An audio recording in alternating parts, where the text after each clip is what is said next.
It's time for bookkeeping, beer, and BS.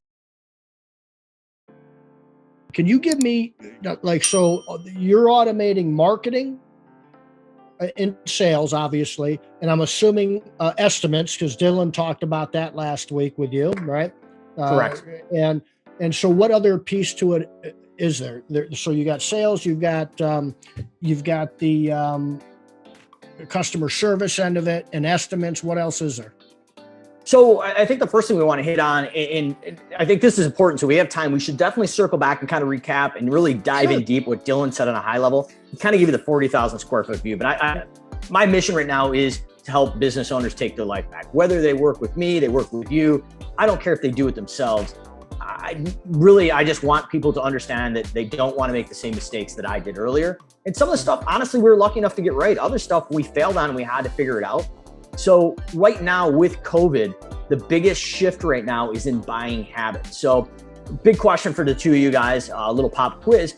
So if I'm talking about Netflix, Amazon, Uber, what if these businesses figured out recently in the last 2 to 3 years?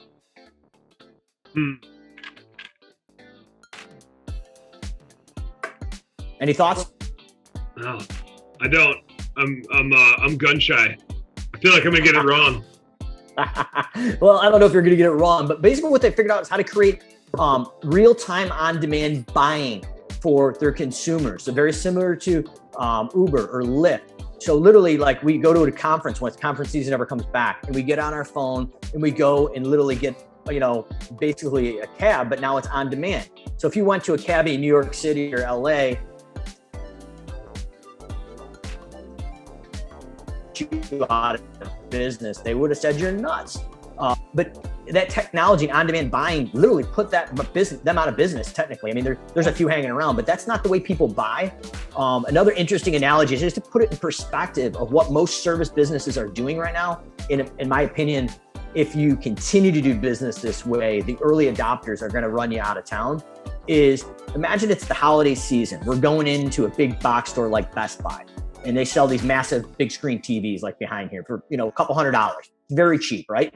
So you got cash in hand, you're going into the Best Buy and you're looking at you go all the way back to the store, and they've got all these TVs across the screen. And you're like, all right, that TV is perfect. I just want to see it. I got cash in hand. I want to buy it. You check it out. Okay, perfect. I want the TV. So you go to the cash register, and what do you find? A clipboard. And on that clipboard is a piece of paper that says, give me your name, first name, last name, email, your address, your phone number, and we'll contact you back when it's convenient to sell you the TV. What are you going to do? You're going to go on Amazon Prime and buy that same TV and probably have it shipped to your house in a day or two. What most service businesses are doing, including my own, before we adopted this technology, is people have a static form and they're telling the consumer, we will give you a quote or sell you this product when it's convenient for us and not them. And this is where conversational marketing happens. So if you look back from the early days of literally down to bartering, what was the center of the sales process? A conversation.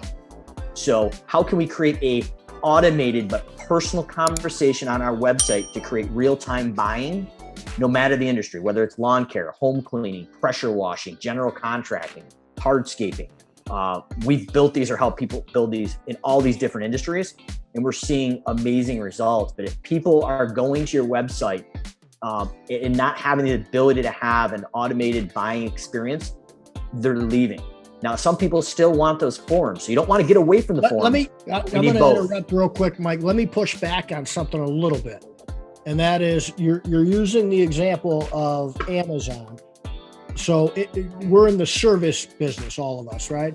What about the home advisors? That's kind of like the Amazon, a little, not on that scale, obviously, but isn't that sort of like instant and it's boom, boom. And if I'm Mrs. Jones or Mr. Jones and I want somebody to cut my grass or snow removal, I can go to Home Advisor, click a button and I'll get these quotes.